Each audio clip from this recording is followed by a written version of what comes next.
Wij gaan er dus vanuit dat Hardelingen aanspreekbaar is daarvoor. En daar lijkt van u, maar dat wist het net. Als je het voorlezen, wil je toch zeker weten dat dat nog is. Het lijkt wel een verlanglijstje, ik kan alles vragen, maar Ja, de kans dat ik het krijg is heel gering. Hardelingen zoekt samenwerking. Ja, zwart nou. Hardelingen zoekt samenwerking. Met het beeld? Ja, Hardelingen zoekt samenwerking, dat hebben we dus uit.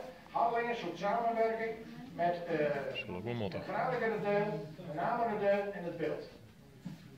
En er is uit tegen Hardelingen. Wij willen wel met hem samenwerken, maar dan moet je maar geloven dat je op 1 januari 2018 fuseert met ons. Maar ik lees ook dat we willen samenwerken met u. En dat was Hardelingen voor. Ja, vraag u snel op de markt. Maar ik hoor het, ik lees ook dat ze willen samenwerken met u. Ik weet niet precies wat ze willen, maar hoe heeft dat u zo? Er is tot nu toe in enkele poging denk vanuit deze gemeenteweg om te zoeken naar samenwerking. Dat ook niet hoor. En dat had hier vanavond de mededeling geweest, verder daar, daar houdt de mensen een rust voor, want niemand wil met ons samenwerken. Wij kennen nergens die extra taken die Den Haag aan afloopt kennen we dus kwijt.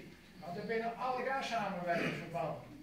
Ook in gemeentes en tussen gemeenten die dus zelfstandig liggen.